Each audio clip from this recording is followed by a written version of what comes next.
Então, gente, hoje nós vamos começar realmente o estudo da Páscoa, né?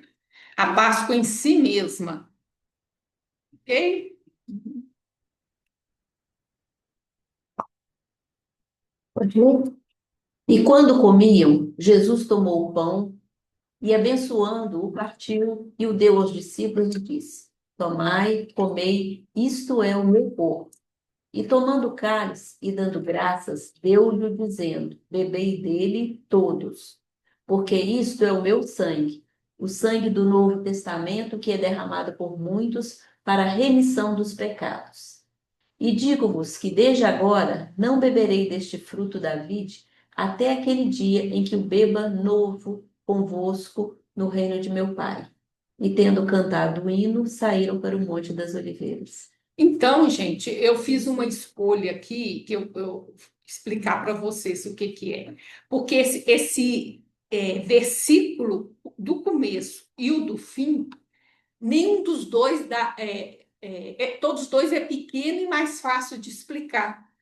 Então, eu tive que pegar o versículo do meio, que necessita vamos dizer, de um estudo inteiro nosso para começar, porque eu junto os outros dois e transformo num dia só, entendeu? Por questão de dimensão e de conteúdo, tá? Então, nós vamos começar pegando o boi pelo chifre, tá? Então, vamos. Aí, quando for semana que vem, a gente vê o pão e emenda com o cálice e concluir, tá? Porque esse aqui é muito textão. E, to- e tomando o cálice e dando graças, deu-lhe, dizendo: Bebei dele todos, porque isto é o meu sangue, o sangue do Novo Testamento, que é derramado por muitos para a remissão dos pecados. Então, gente, primeira coisa, alguém sabe o que é testamento? Não. Quando você abre a Bíblia, está escrito assim: Antigo Testamento, Novo Testamento. O que quer dizer testamento? Alguém sabe? Uhum. Testamento quer dizer aliança. Então, quando você abre a Bíblia, está escrito Antigo Testamento, Novo Testamento, na verdade está dizendo Antiga Aliança, Nova Aliança. Tá? É isso que quer dizer. Então, a gente vai ter que entender aí, né? Porque, primeira coisa, tem uma ordem de Jesus aí. Vocês conseguem enxergar? Ele está dando uma ordem. É uma ordem. Exatamente. Aí ele vai falar que essa nova aliança é o quê? O que que é a nova aliança?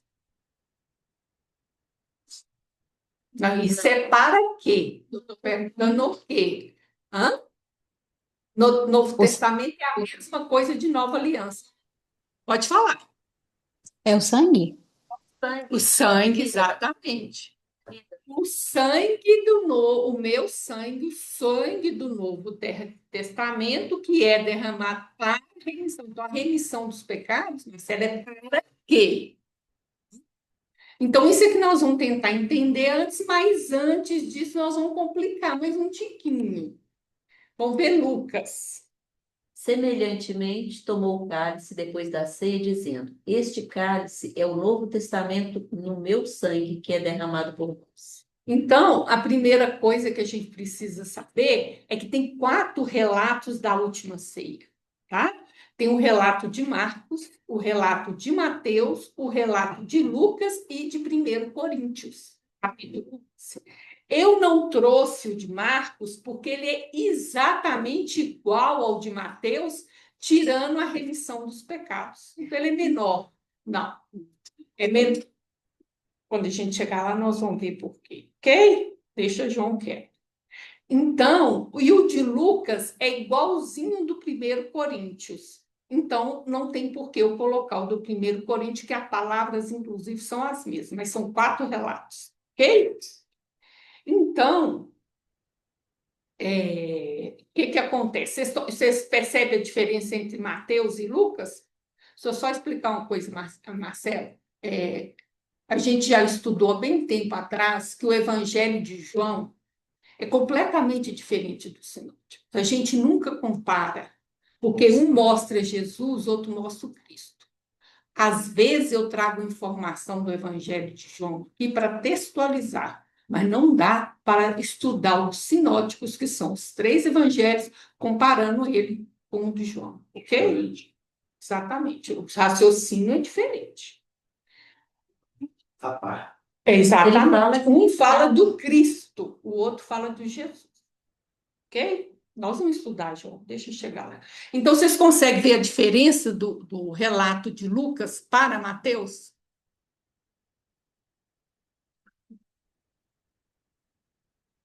O quê? O que que tem um cálice? O que que tem um cálice? Que é o testemunho. Isso, o cálice é o. E Mateus falou que é o quê? Exatamente. Então, tem uma diferença. Mateus falou que é o sangue do Novo Testamento. E Lucas falou que é o cálice, é o Novo Testamento. Será que é diferente? Não sei. Teremos que descobrir. Mas o cálice é o Novo Testamento no meu sangue. Ele também não tira o sangue, não. No meu sangue. A outra coisa que nós temos que entender aí é derramado. Olha que expressão. O sangue é derramado. Isso não é por acaso, viu, gente? Podia usar outro verbo, né? Mas por que derramado? Nós vamos descobrir por quê também. E a outra coisa, então, de início, a outra coisa é o seguinte: quando que ele pega o cálice em Lucas? Depois da ceia. Exatamente. Também é diferente. Então, vamos ver isso primeiro. O Evangelho de Mateus é dirigido para quem? Para quem que Mateus escreve o Evangelho dele? Quem são os leitores do Evangelho de Mateus? Os judeus cristãos. E o Evangelho de Lucas é dirigido para quem? Gentios cristãos. Então, gente, veja bem, papel caro, difícil escrever, tinta cara, pega pelo de bicho, seca, transforma aquilo em papel, é um trabalhão. Então, vamos economizar, falar o nesse. Então, você vê, por isso que no Evangelho não tem nada por acaso. Então, Mateus já deixou claro para eles que isso aqui é uma Páscoa. Então, ele não precisa explicar. Todo judeu sabe o que é uma Páscoa. Quando chega em Lucas, você vai ver que ele vai explicar por quê. Eu não trouxe o relato completo de Lucas, mas Lucas vai falar assim. Ele tomou um cálice e repartiu entre todos. Depois da ceia, é que ele pegou esse cálice, é o segundo, e falou o que ele falou. Isso por quê? Porque esse é o cronograma da Páscoa. A ceia da Páscoa tem um primeiro cálice, e depois eles partem o pão, comem, e depois é que vem o segundo cálice. E que ele fala o que ele falou. Então, a diferença é porque ele está explicitando para o gentil o que é uma Páscoa. E Mateus não precisa disso, ele já sabe que é uma Páscoa. Não precisa falar. Porque o primeiro cálice não tem outro sentido que não seja mostrar para os gentios que é uma ceia da Páscoa. Só que os leitores judeus dele já sabem disso, não precisa falar que aquele cálice lá não tem outro sentido que não seja isso, entendeu, gente? Ficou claro? Então, primeiro é isso. Então, vamos continuar. Ah, tem uma outra diferença aqui. Em Mateus é derramado por quem? O sangue de Jesus. E em Lucas? Por nós. Também por causa de quem está escutando. Porque Mateus, quando ele fala é derramado por muitos, os ouvintes judeus sabem que isso é um hebraísmo. Quer dizer que não é derramado só para os judeus. Só que quando chega Lucas, ele quer deixar claro que o gentil está incluído. Então ele fala o quê? Derramado por vós, ou seja, você que está lendo isso aqui foi derramado por você. Aí não interessa quem está lendo. Deu para entender? Ele está se dirigindo ao leitor. é derramado por vós. Então, não interessa se é gentil, se é, entendeu? Ele está incluindo e deixando explícito que é para todo mundo que aceita Jesus. É claro, né, Marcelo? Ok? Então, ele quer deixar claro para os gentios que eles estão incluídos na aliança. Alguma dúvida aqui, gente? Então, nós vamos, então, à questão, então. Então, eu pus aqui, olha, onde está em Marcos, aonde está em 1 Coríntios, Lucas, então são 4 relatos, ok? Quando fala da nova aliança, no meu sangue, que a aliança vem no meu sangue, ele está se referindo ao texto de Jeremias, que nós vamos ter que ver, Jeremias. Esse cálice é a nova aliança no meu sangue. Também está se referindo a Jeremias, tanto Mateus, assim, os 4, ok? O Mateus está alinhado com Marcos e o Lucas está com Paulo. Estão tudo juntinho.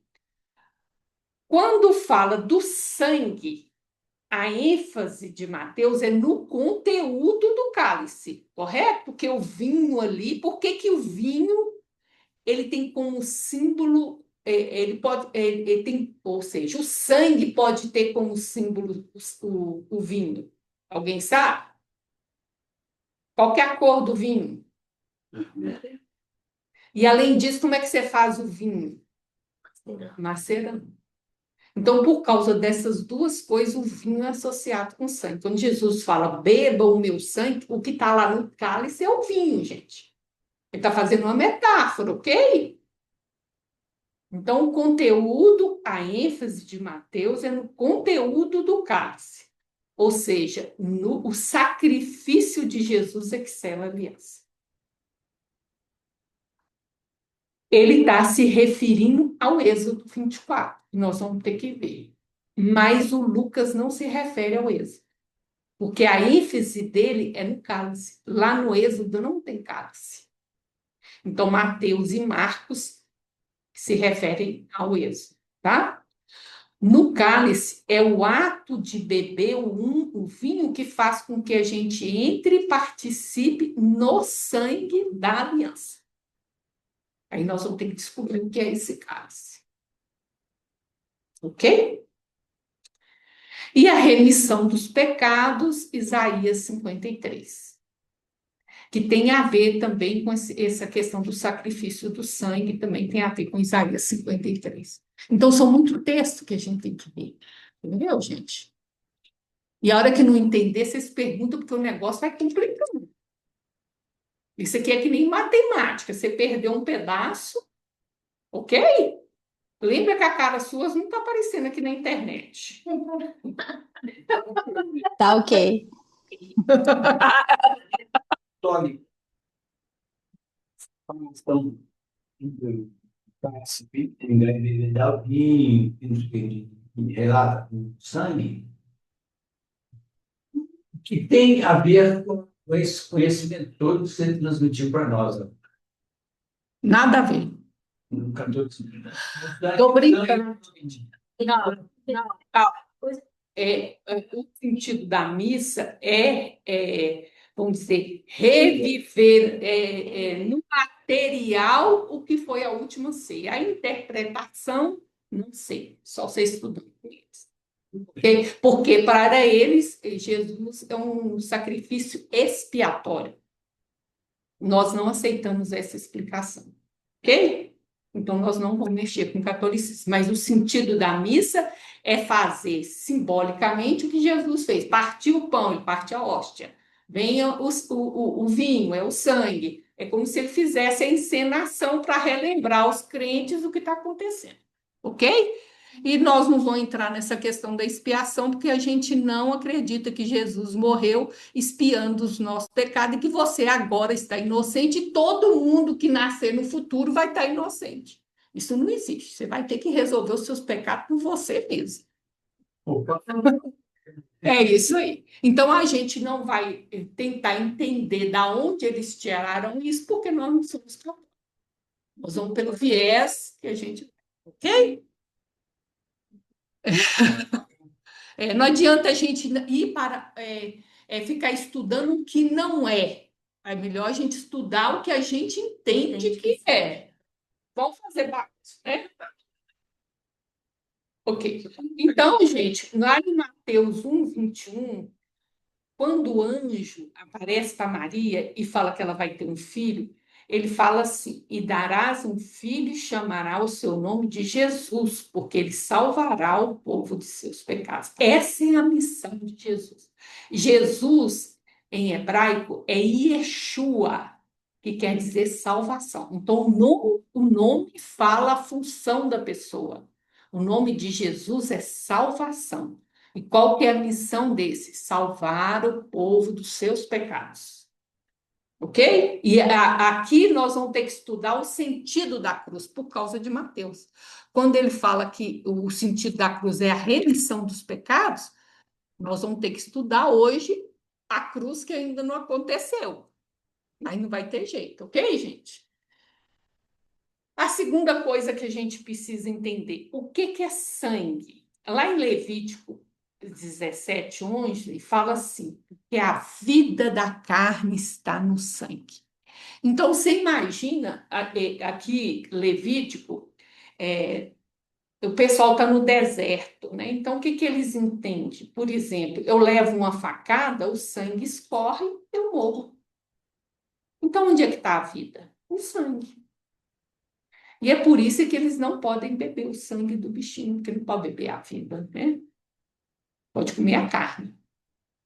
Então, isso aqui é importante, porque quando Jesus fala de sangue, é perigoso a gente pensar só na morte, na crucificação. E não é esse sentido. Agora, entenda o seguinte: a morte não é oposição à vida. A morte faz parte da vida. Então, quando fala vida, desde que Jesus era bebê, é vida, e inclui a crucificação.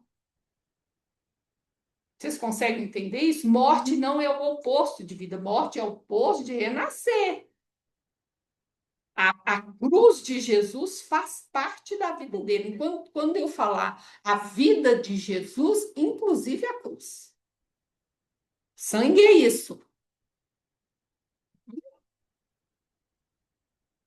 Alguém tem dúvida em casa, gente? Que o povo que está sem dúvida.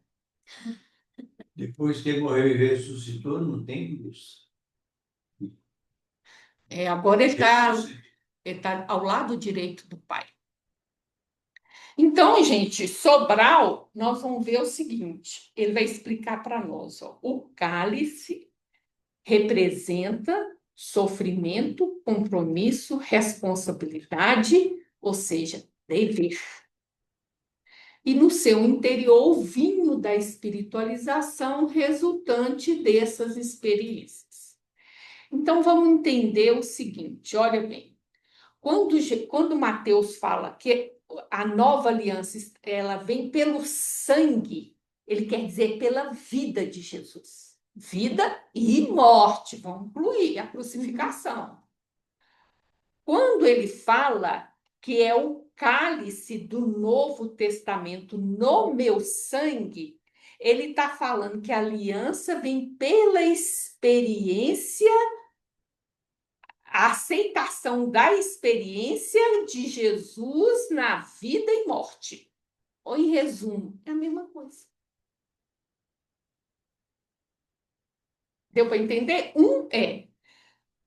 Para você participar da nova aliança, você vai ter que beber o meu sangue, ou seja, vamos dizer assim, absorver, né? Beber é isso, absorver a minha vida e a morte na cruz. E o outro fala, essa aliança, para entrar nela, são as experiências no meu sangue, na minha vida, o que inclui a morte. Para mim é a mesma coisa. Só que ele explicitou mais. Entendo eu por causa dos ouvintes. Entendeu? Ainda não, mas vai ficar melhor.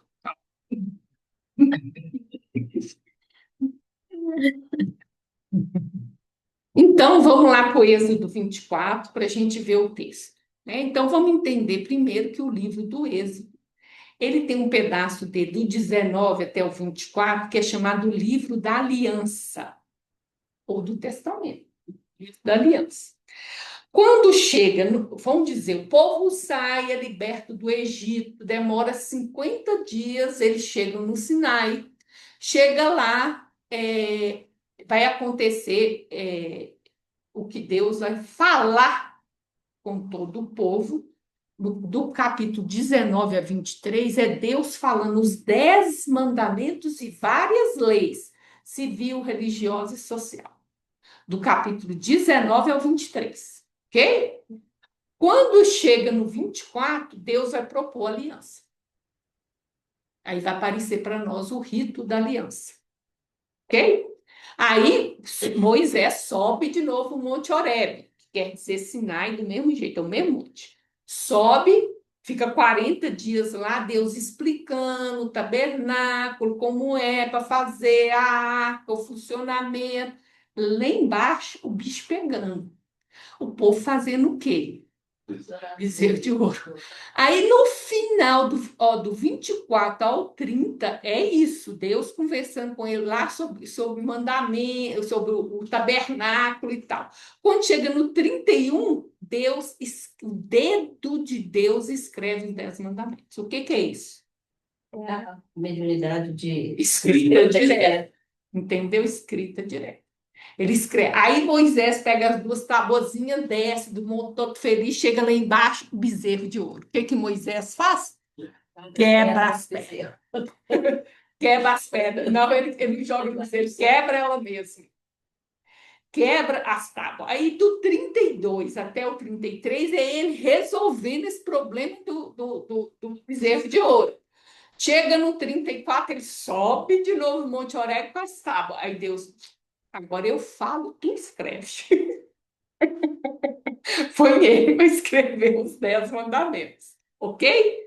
Então, hoje o que nós vamos ver é o capítulo 24, onde Deus propõe a aliança. E vai acontecer o rito da aliança, que tem a ver com a última ceia, a ceia da Páscoa. Ok? Então, vamos lá. Depois Deus disse a Moisés: Subam o monte para encontrar-se com o Senhor, você e Arão, Nadab e Abiú, e 70 autoridades de Israel. Adorem à distância. Somente Moisés se aproximará do Senhor, os outros não. O povo também não subirá com ele. Quando Moisés se dirigiu ao povo e transmitiu-lhes todas as palavras e ordenanças do Senhor, eles responderam em uníssono: Faremos tudo que o Senhor ordenou. Moisés então escreveu tudo que o Senhor dissera. Na manhã seguinte, Moisés levantou-se, construiu um altar ao pé do monte e ergueu 12 colunas de pedra representando as 12 tribos de Israel. Então, gente, vão entender da onde saiu a aliança. A aliança é uma instituição cultural que existia naquela época, tá? Então, isso é normal, né? A espiritualidade usa, por isso é que a cultura do povo hebraico foi construída para servir de instrumento a Jesus. Então, o que é a aliança? Um povo mais fraco procura um povo mais forte. Então, vamos supor, Israel é pequenininho, eu não posso falar em nação nessa época, né, gente? Ainda é povo, ainda não está organizado como nação, né? Eles estão ainda no deserto, mas já era assim. O povo mais fraco, vamos dizer, Israel procura o Egito, que é um povo mais forte, armado, mais organizado. Então, ele procura a proteção de um povo mais forte. Então, vai formar-se a aliança. Tá? Então, por que o mais fraco precisa do mais forte? Porque todo mundo vai saber, esse povo tem aliança com o Egito. Mexer com ele é mexer com o Egito. Então, o que acontece na aliança? Acontece que é, é, vai se propor os direitos e deveres do mais forte. Qual que é o dever dele? proteger aquele povo mais fraco. Qualquer ataque, atacou ele, atacou eu. Eu vou para cima do atacante e defendo você, ok? E os direitos dele vêm a ver com os deveres do mais fraco, que era pagar por essa proteção. Podia se pagar com jovens para a guerra, podia se pagar com alimentos, podia pagar-se com prata, com mineral, dependendo da negociação ali, ok? E aí tinha as punições. E se você não seguir a aliança? Aí tinha o problema das punições. Vai aumentar o tributo, vai fazer o quê, né? Então, tinha o que a gente chama as bênçãos e as maldições, que vai ser chamado na aliança com Deus, bênçãos e maldições. Tem as coisas boas que você vai receber se você cumprir a aliança, e tem o que vai acontecer de ruim se você não cumprir a aliança. Depois disso, o que fazia? Sacrificava um bichinho lá, um bezerro, alguma coisa, sentava e comia ele junto. Fazia uma refeição de comunhão, que é o que está acontecendo com Jesus. Então, vamos entender aqui. Então, quando Jesus fala assim, ó, então Deus diz a Moisés, então, a primeira coisa que Deus vai fazer, vai ter uma hierarquia. É a mesma hierarquia que tem no tabernáculo e que vai ter no templo. O povo fica mais longe, não aproxima tanto. No intermediário, vai ficar Arão com os dois filhos, Nadab e Abiú, e as 70 autoridades, 70 anciões. Eram os 70 que foram escolhidos para ajudar Moisés a administrar o povo. Tá? No intermediário. E quem vai chegar pertinho de Deus? Só Moisés. Lá no templo vai ser o sumo sacerdote.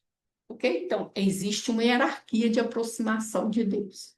Deus que estabeleceu isso. Então, o povo adora a distância. Somente o Senhor aproximar, somente Moisés aproximará do Senhor.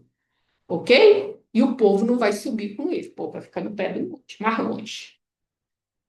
E aí, Moisés repete tudo, aqueles 10 mandamentos e todas aquelas leis que nós falamos que Deus falou. Ok? Transmitiu todas as palavras. O que o povo... Aí está falando, ó, quais são as exigências de Deus para a aliança? Vou falar com vocês exigir. Por isso que o Deus de Israel, não é só o único, ele é uma aliança ética. Que Israel tinha que cumprir uma lei moral. É isso que diferencia o Deus de Israel dos outros deuses. Mesmo que seja o Deus único. É o único que tem uma exigência ética. Entendeu, gente? Então, transmitiu as leis que nós já vimos, que é os 10 mandamentos, lei social, lei religiosa, civil, tudo. Então, o que o povo respondeu? Faremos tudinho, eu comprometo muito, conforme o Senhor ordenou. Aí, o que Moisés? Vou escrever tudo. Vou escrever tudo, escreva tudinho, Moisés, que povo, esse negócio de palavra ao vento, né? Escreveu tudo. No dia seguinte, ele levantou, construiu um altar no pé do monte e ergueu 12 colunas representando os 12 tribos de Israel. 12 colunas é isso, gente. Chama pedra levantada, né? Ou 12 colunas, uma para cada tribo, né? É um monumento que marca. Então, eles põem essa pedra levantada, tá? Então, ele construiu um altar, que é isso aqui, ó, onde vai pôr o sangue do bichinho, matar ele e tal, tá? Do bezerrinho ou do boinho, cordeiro ou boi, né? Eu acho que vai ser boi. E aí, as pedras levantadas não são essas. Isso aqui é exemplo, tá? Não são essas. Nem sei onde é que está essa outra lá, que eu acho que nem existe mais, né? Essa pedra não existe. Está lá, né?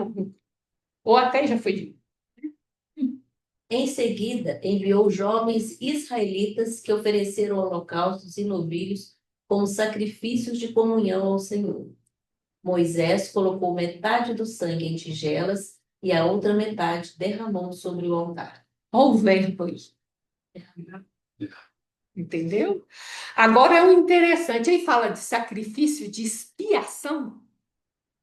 Que sacrifício que é esse aí? Comunhão.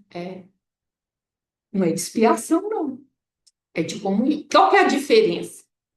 Eu pequei, vou lá, pego a novilhazinha ou o carneirinho, me arrependo primeiro, aí eu mato ele, faço o sacrifício, a fumacinha leva meu arrependimento para Deus, a gente come a carne, né? E pronto, estou limpa, perdoada. Esse é de expiação. Mas esse sacrifício aqui não é de comunhão. É de comunhão. Sim, é importante a gente entender isso, tá? É de comunhão. Porque o que está acontecendo lá na ceia de Jesus é comunhão. Presta atenção nisso. Aí ele pegou metade do sangue e fez o quê? Tigelos. E fez o quê? Onde? Não, gente, é um sacrifício, o sangue é uma oferta de vida a Deus. Entendeu o sentido? A morte de Jesus é uma oferta de vida a Deus. Por isso que se derrama. Porque esse derrama quer dizer o seguinte: é uma morte violenta, não é a morte natural. Mas ela é em oferta. Ela é ligada à questão litúrgica. Entendeu? Não é uma morte qualquer que acontece lá no meio do mar. Ela tem um sentido espiritual de oferecimento, de entrega total a Deus. Por isso que metade do sangue vai ser derramado no altar. Ok? Isso tudo são alusões que são feitas através do texto no Novo Testamento. Não são explicitados, mas através do verbo você faz alusões. Em seguida, leu o livro da aliança para o povo e eles disseram: faremos fielmente tudo que o Senhor ordenou. Depois Moisés aspergiu o sangue sobre o povo, dizendo: este é o sangue da aliança que o Senhor fez com vocês, de acordo com todas essas palavras. Moisés, Arão, Nadab e Abiú e 70 autoridades de Israel subiram e viram o Deus de Israel, sob cujos pés havia algo semelhante a um pavimento de safira, como o céu em seu esplendor. Deus, porém, não estendeu a mão para punir esses líderes do povo de Israel. Eles viram a Deus e depois comeram e beberam. Então, sangue, gente, a gente viu que sangue é vida, incluindo a crucificação. Então, o sangue de Jesus que foi derramado é a oferta a Deus, dele, se oferecendo a Deus em sacrifício. E a outra metade do sangue foi feito o quê? Derramou sobre. Derramou sobre o povo. Então, olha bem para você ver. Esse sacrifício, essa oferta de vida a Deus vai marcar cada um de nós. O gesto dele de doação, de amor, de entrega ao projeto divino marca todos nós. Nós. Ele derramou o sangue por vós. Entendeu, gente? O gesto de amor dele é que marca nós. E vai marcar todos. Ok? Então vamos lá. Aí o que Moisés fez? Escreveu tudo para dizer que você pode falar que não entendeu. Aí chegou lá, leu tudo de novo. O povo fala: faremos fielmente o que o Senhor ordenou. Aí o que ele fez? Aspergiu o sangue no povo, dizendo: esse é o sangue da aliança que o Senhor fez conosco, de acordo com todas essas palavras. Aí sobe Moisés, o povo fica lá. Arão, os 2 filhos de Moisés, Nadab e Abiú, e os 70 anciões subiram e viram, tiveram essa experiência espiritual, viram Deus num pavimento de safira, devia ser uma luz verde maravilhosa, num esplendor, que eles descrevem assim. E existe essa questão que a pessoa, quando vê Deus, ela morre, porque na Bíblia fala isso, ninguém pode ver a Deus, a face de Deus, porque você morre, porque é uma experiência além do humano, né? Mas aí fala, por isso que fala que Deus não puniu, né? Foi Deus que se mostrou para eles, né? Aí fecha a aliança. Como é que eles fecham a aliança? Comendo e bebendo. É assim que se sela a aliança, comendo e bebendo. Ok, gente? É uma refeição. Uma refeição. Então, gente, é óbvio que não é o próprio Deus que apareceu aí. A maior possibilidade é que era o próprio Cristo. Por quê? Eu estou falando isso que Emmanuel vai falar lá no livro Consolador que muitas vezes que os profetas relataram era o Cristo, ou enviados dele, de alta espiritualidade, e que eles achavam que era Deus. Mas o que que Jesus fala? Quem vê a mim, vê a Deus. Então tá certo, é Deus. Sacou? É emissário de Deus, é Deus. É, exatamente. Deixa eu fazer uma pergunta.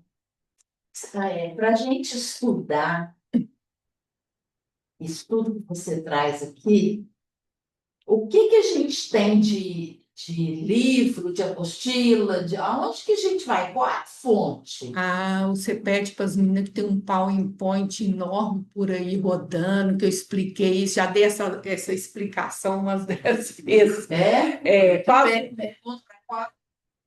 A qualquer uma delas aí sabe te passar esse PowerPoint, não sabe, menina? Vocês não têm esse PowerPoint? Lá da que eu pus lá na carta aos romanos? Que eu apresentei aonde eu estudei, aonde tá. Bom, então esse negócio, ele tem que procurar qualquer lugar está falando especialmente. Que eu expliquei tudo, como é que você faz para estudar, quais as fontes que eu uso, eu expliquei tudo. É uma coisa de quase uma hora. É porque pelo menos, eu estou totalmente perdida aqui. E eu cheguei em Mas ela casa, está querendo saber onde que ela pega o material para essa aula. É Aí isso que ela falar está com ela querendo saber. que não tem o material, a gente acompanha pelo que você manda para a gente, né?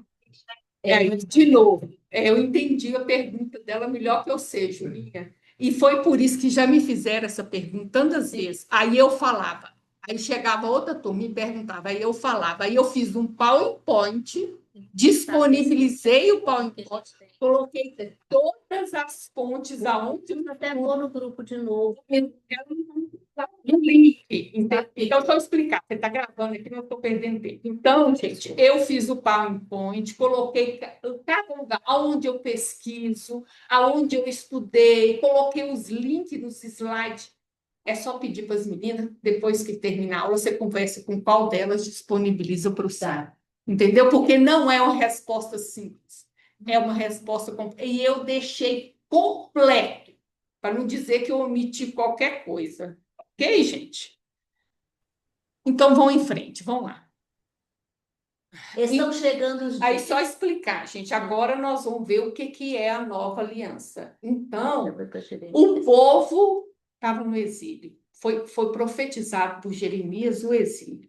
E aí, do capítulo 30 ao 32, chama Livro da Consolação. Que Deus fala assim: tudo bem, vocês vão passar por exílio, mas quando vocês voltarem, vai ter uma nova aliança.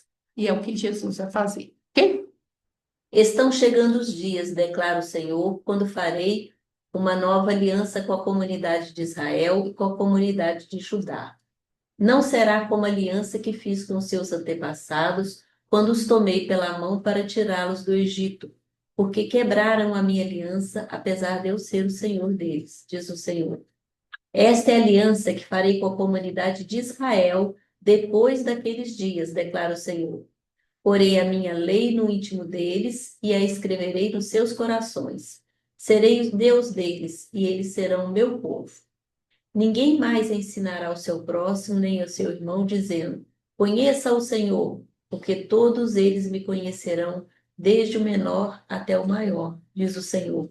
porque eu lhes perdoarei a maldade e não me lembrarei mais dos seus pecados. Tem uma coisa muito importante que eu esqueci de falar nessa antiga aliança aqui, gente, que a gente falou de bênçãos e maldições. Então, quando Deus fez essa aliança, quais são as bênçãos que o povo recebe? Alguém tem ideia? Quando Deus se apresenta para Moisés, a primeira coisa que ele fala, eu sou Deus de Abraão, de Isaac e Jacó. O que foi que Deus prometeu para Abraão? A terra, A terra, são três coisas. a descendência, Descendência grande e que todas as nações serão Serão abençoadas em Israel, através de Israel. Então, Israel é o povo sacerdote, o que intermedia Deus com a humanidade. Tá? São as bênçãos. E as maldições? Se você não cumprir, aí isso está em Deuteronômio, acho que 18 e 24. Quais são a bênção vem tudo junto, a maldição não. Maldição você não cumpriu a aliança, aí vem em camadas. Por quê? A intenção não é punir, é que eles mudem de ideia e voltem a cumprir a aliança. Tá ok? Então começa com a terra não produzindo, e o auge dessa punição chama exílio. Ok? E agora nós vamos para a nova aliança. Vai ter que ter bênção e maldição. Ok? Então vamos embora ver então. Então, a questão é o seguinte: e chegando aqueles dias, ou outras traduções, e naqueles dias, quando fala isso, já está dizendo que tem um sentido escatológico. Então, quando chegar os dias, ele começa com a chegada do Cristo e vai terminar quando a gente entrar lá no mundo celeste. É o que a gente chama de escatologia, o fim dos tempos.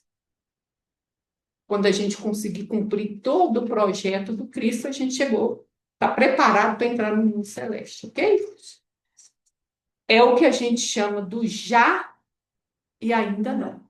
Porque qualquer um de vocês que lê isso aqui, falar que vocês cumprem essa aliança aqui, eu vou pôr para fora da sala. Porque, na medida, a gente vai entender que isso já começa a se cumprir em nós, mas isso só vai completar quando eu tiver o reino dos céus dentro de mim. Então, por isso é que chama já e ainda não. Começou, mas não se completou. Tá ok? Vamos deixar claro isso. Então, chegando os dias, declaro, farei uma aliança, né? Lembrando que Israel, toda a humanidade, né? Não como a que eu fiz com seus antepassados, porque eram prescrições externas, tá? Quando os tomei para tirar do Egito. É a aliança que nós acabamos de ver. E que vocês quebraram, estão no exílio, gente. Eles estão lá no exílio. Vocês vão voltar do exílio. Essa aliança que farei depois daqueles dias, ou seja, da chegada do Messias, declara o Senhor. Porei a minha lei no íntimo deles, escreverei nos seus corações. Só que coração, gente, é desejo, é intenção, é sentimento, é pensamento. Coração é sua mente. Coração não é só sentimento para eles. Coração é a mente. O que corresponde à mente. Então, eu vou estar, essa nova aliança estará presente em mim a hora que o meu desejo, o meu sentimento, o meu pensamento, a minha ação expressar a lei de Deus. Então, nós não estamos cumprindo ela ainda. Nós já estamos começando. Mas nós não podemos falar que já cumprimos ela, ok? E nós vamos entender por que a gente não cumpriu, calma. Então, é daqueles dias, porém, nos seus corações, serei o Deus deles e eles serão meu povo. Bom, vamos parar aqui um minutinho. Mas Kardec fala conosco que a lei está onde?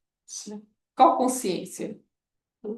Do espírito, não é consciência egóica. A consciência egóica tem a lei humana. A consciência espiritual é que tem a lei de Deus. Ah, então, como é que ele vai escrever isso na minha. Alguém tem ideia? Ele falou que ele ainda vai escrever,